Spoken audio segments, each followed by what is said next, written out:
Hey everyone, today I'm going to show you a super simple way to pick a random, unbiased winner for your YouTube giveaway.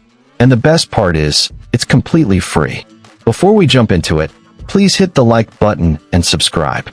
And definitely check the description for some helpful tools I've added for you.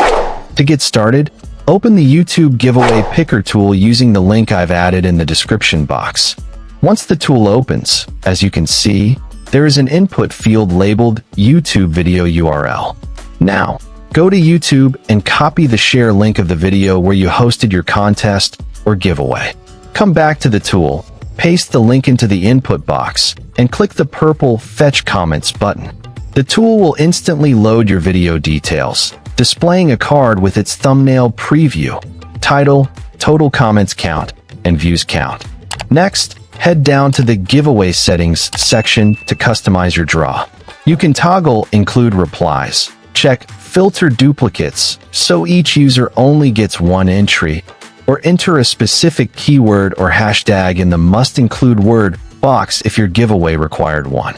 You can also set the number of winners, pick a fun draw animation like a wheel spin, and set a custom countdown timer in seconds.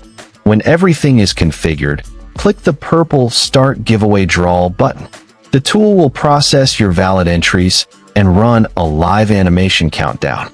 Once completed, it reveals the official winners section featuring the winner's profile picture, username, comment text, date, and handy action buttons to visit their channel or view their winning comment directly on YouTube.